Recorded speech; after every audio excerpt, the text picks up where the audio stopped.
يبدي الفيلم بواحد اسمه بين، الجو يصمت الصمت وهو يركض بنص الصحراء مثل الخبل وداق الجوع والعطش. وراها يقعد ميت من الخوف ويتأكد انه كان بحلم. ورا شوية تيجي عليه صديقته واللي اسمها لينا، يطلع لها من الكرفان وتنطيها السلسلة وتقول لها هاي وصية جدي اللي مات واشتعل صفحته، قال لي لما الصادقين واحد عار انطيها السلسلة، وانطيتها الك لانه بصراحة ما لقيت اعار منك بهالمنطقة. ويقول لها على راسي والله. وراها تعوفها وتحضر جنطتها وتقول له انا راح اطلع من المدينة اكمل دراستي لانه اكو جامعة قبلتني، وتشرح له وضعها وانه لازم تروح وتعوفه. ويقول لها الله عليش لا تعوفيني، وينقهر لانه كل من راح يصير بديره. فيشوف الشغلة داتشة فينطيها مسدس ويقول لها هاي الهدية مني احتفظي بيها. عاد تاخذ المسدس وتركب سيارتها وتولي. وراها يرجع لبيته ويلقى رسالة جايته من مسؤول المنطقة يقول له ضروري تجيني لانه عندي شغلة وياك كلش مهمة. وفعلا يروح له ونعرف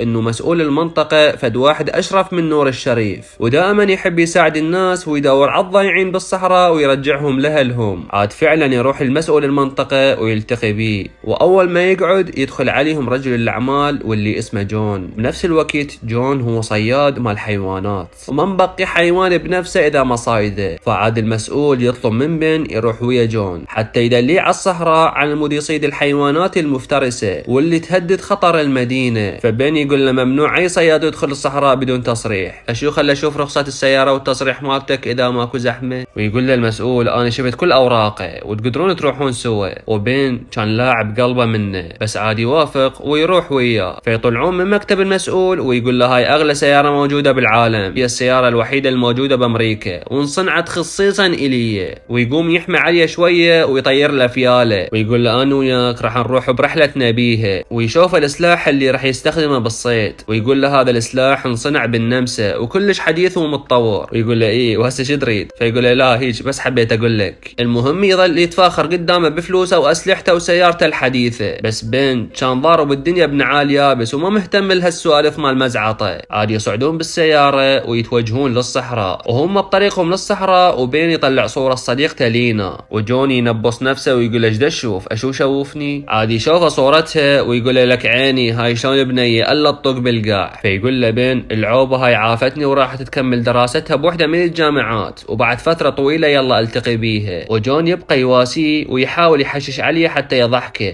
وفعلا يقدر يضحكه. ورا شويه يوصلون لهالمكان ويوقفون السياره حتى يبدون يصيدون. عاد وراها تصير الدنيا الليل ويشعلون النار ويخيمون هنا.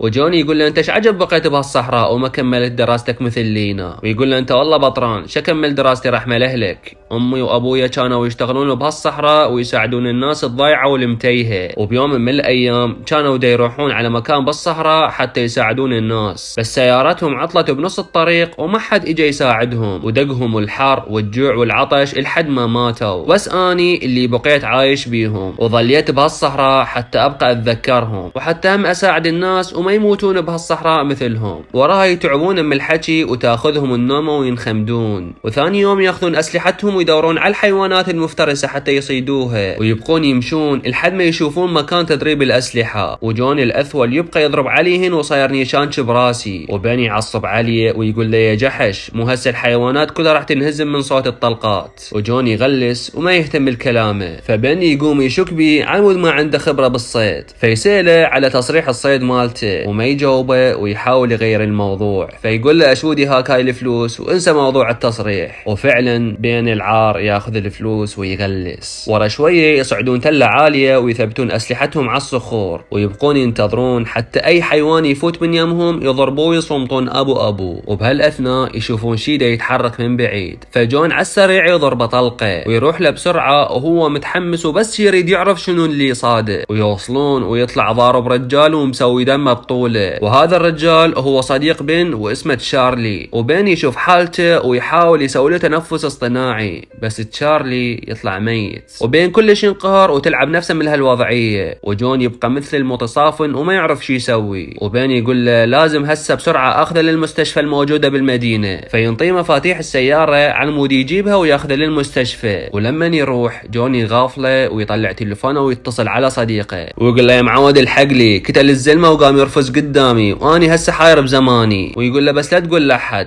وانا راح احل الموضوع بنفسي. والنغل ياخذ سلاح بين ويضرب طلقة براس تشارلي، وبين يسمع صوت الطلقة ويروح لركض ويرجع ويشوف جون مصفط ولا عبالك عالس لواحد، وبين يقول له شنو صوت هالطلقة، فجون يحكي وياه بكل برود ويسوي نفسه ما مسوي شيء، ويقول له شوف وليدي حبيبي الموضوع تعقد اكثر من اللازم وما راح ينحل بهالسهولة، ويقول له ليش يمه، فيقول له لانه الشرطة من راح تجي راح تشوف طلقتين بتشارلي، الطلقة الاولى بقلبه والثانية براسه ومن اسلحة مختلفة، وهم اكيد راح يحققون ويعرفون انه هاي مو بالغلط انما قتل متعمد. فبين يتخبل ويقول له انت كل عقلك انا راح ادافع عن نفسي ولا انطيك لزمة علي، وراح احكي الحقيقة وراح يرجعون يحققون بالموضوع، وانا اصلا ما انسجن لانه ما سويت شيء. فيقول له حتى لو حققوا احنا اثنيننا راح ننحبس لأنه الرصاصة طلعت من سلاحين. فيقول له فكر بالموضوع وانسى كل اللي صار، وأنا رح أتكفل بيك وبكل تكاليفك، وحتى أدزك تدرس ويا لينا بنفس الجامعة. وبالفعل يوافق وياخذون جثة هذا المقرود اللي لا منها ولا عليها ويروحون يدفنوه، وبين يروح للسيارة حتى يغسل إيده من الدماية، ويفتح باب السيارة ويطلع من جنطته جهاز لاسلكي يقدر يطلب دعم ويتصل بالشرطة. وبهالأثناء يجي جون ويشوف الجهاز بيده ويرفع سلاحه عليه ويقول له ذب الجهاز لان على الوالده يكسه بسرعه ولك ذبه لا خليك تلحق صديقك تشارلي. فبين العار يقوم يخاف ويشمر الجهاز، وجون يكسره برجله ويبقى يرزل بيه ويصيح عليه ويقول له انزع. فيقول له شنزع يا معود؟ فيقول له انزع ملابسك وحذائك بسرعه قدامي، انا راح اخليك تمشي بالصحراء لحد ما ايبس رجلك تيبس، وراح اقول للشرطه انه انت اللي قتلت تشارلي وانا اخذت السياره منك وانهزمت. وبين يقوم يتوسل بيه ويقول له سوي هيك الله عليك وانت اصلا ما راح تستفاد شيء. ولما نوصل للشرطة نقول لهم بالغلط صارت وقضاء وقدر وما متعمد، بس جون يصير الا يمشي الصحراء كلها ويضرب طلقة جوا رجله ويقمزه. بين يخاف وفعلا يقوم يمشي بالصحراء بطرق الشورت ويديحه بالصحراء لحد ما تقوم رجله تتجرح وتنزف دمايه، وجون يبقى مراقبه ويمشي وراه بالسيارة وينتظره شوكت يموت. فيقوم يمشي باتجاه أعمدة الكهرباء حتى يوصل للمدينة، ويبقى ماشي لحد ما يغافله ويقمز بمكان ناصي ما يقدر جون يشوفه. فيبقى جون يدور عليه، وراها يلقى نفق ويقدر يوخر الصخور ويختل بيه، ويعرف جون انه بين ختل هنا، فيحصره بالنفق حصرة الكلب بالجامع ويبقى ينتظره. ويطلع المكان منجم مال فحم كان تشارلي يشتغل بيه، ويبقى يمشي داخل المنجم لحد ما يشوف بطل شرب، ومن العطش يجر جرة واحدة للشعب. ألف عافية حبيبي. ويلقى حذاء يلبسه ويلقى مجموعة كبيرة من الصور، فياخذ خريطة الصحراء حتى يندل أماكنها ويشوف صورته ويا المرحوم تشارلي. وجون يبقى يدور عليه بالناظور لحد ما يلقى منجم قريب على مكان النفق، ويعرف انه بين دخل بيه، فيروح له وما يعوفه بحاله ورا فيطب له، وبين يسمع صوت مشي فبسرعة يختل، فيشمر له ديناميت وبين يحاول يطفيها بس ما يقدر، ويلحق ينهزم وينفجر المنجم ويطلع ويصيده، ويقول له شبيك بليتني بلوى عوف لي بحالي الخاطر للكعبة. فيقول له الله شهالكشخة وش هالبنطلون الحلو مبين عليه ماركة شوف نجيوبك. فيقول له فارغات الله وكيلك. فجوني يقول له يلا انقارت عليك عوف البنطلون بس انزع الحذاء بسرعة لا قطع على راسك. وفعلا ينزعه ويخليه يركض وهو متونس عليه. وهم مرة لوخي غافلة ويدخل بمغارة داخل الجبل، فيشوف قنفة وياخذ الاسفنج مالتها ويسوي حذاء حتى يعالج جروح رجله. وجون يحكي وياه بالسماعة اللي فوق سيارته ويقول له لك اطلع من الحفرة بسرعة لا اجي كسح لك سحل. وبين ما يهتم له ويطلع الخريطة حتى يندل اماكن المي والاكل اللي ضامها تشارلي. فيلقى صندوق مدفون ويفتحه يلقى بيه صور ودعابل وجوزة بالمصران. ورا شوية هم يمشي مسافة ويلقى دبة مال مي، واول ما يبدي يشرب منها يضربها طلقة ويطيرها، ويبقى يضرب عليها طلقات ويزرفها الزرف. وبين يظل صافن ما مستوعب اللي دا يصير وما متوقع انه جون راح يشد وياه شدة تسليمه. اما جون فينزل الكرسي ويشرب مي قدامه حتى يقهره، ويشوف بين بقى واقف بمكانه ويحكي وياه بالسماعة ويقول له لا تبقى واقف لك ابقى امشي الله خليني متونس. وهو قاعد على الكرسي ويباوع عليه، فيبقى يمشي لحد ما يوقع بالقاع من التعب والجوع والعطش. وجون يجي عليه ويحاول يقومه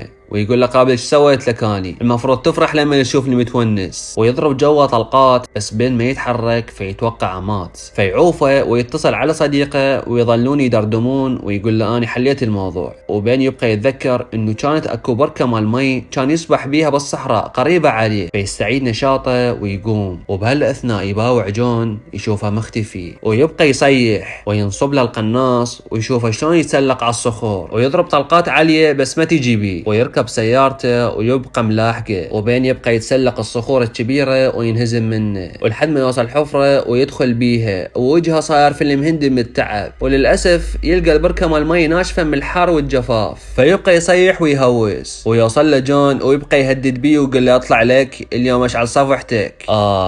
ولك بس خل اوصل لك الا اشرب من دمك. بس بين ما يطلع وجون يبقى لازم حراسات عاليه لحد ما تصير دنيا الليل. عاد بين ينتبه انه اكو شيء يلمع قدامه، ولما يتقرب يلقى فتحه صغيره بها مي ويقوم يرقص من الفرحه ويبقى يشرب منها لحد ما يستعيد نشاطه. ويبدي يتدرب على القوز والدعاول حتى يعرف جون وياخذ بثاره. فيروح ويقتل ورا الصخره ويشوف جون نايم وبعيد عن السياره، فيستغل الفرصه ويروح بسرعه عليها ويفتح باب السياره بهدوء ويدور على مفاتيح السياره بس ما يلقاها. وراها يشوف جون يقعد فياخذ تيشيرت على السريع ويسد الباب بهدوء ويقتل ورا السيارة. ويجي جون يفتح باب السيارة ويشغل الضوء وياخذ مشروبه. ولما يريد يسد الباب يبقى الضوء مشتغل ويحس اكو انه بالموضوع. يفتر على الجهة الثانية ويلقى الباب مفتوحة ويعرف انه بين كان موجود بالسيارة ويسمع صوته ورا السيارة بس النغل يسوي نفسه ما سامع شيء. يشغل السيارة ويرجع علبك حتى يسحقه بس بين يلحق يختل جواها وما يصير له اي شيء. فيشوفه ويحاول يدعمه بس بين يوخر بسرعة. فيقوم يرمي عليه طلقات حتى يعلسه. فيبقى يشمر عليه متفجرات وهو يضحك ومتونس عليه. فيحول على سلاحه ويبقى يرمي عليه لحد ما يخلص طلقات. واثناء ما يعبي شاجور يروح عليه ركض ويبدا بدعبله ينطيه اياه هيد شوت. وجون يغمى عليه لأن الضربة كانت كلش قوية. ولما يقعد يلقى نفسه مربوط مثل الطلي ويصعد يمه ويبقى ياكل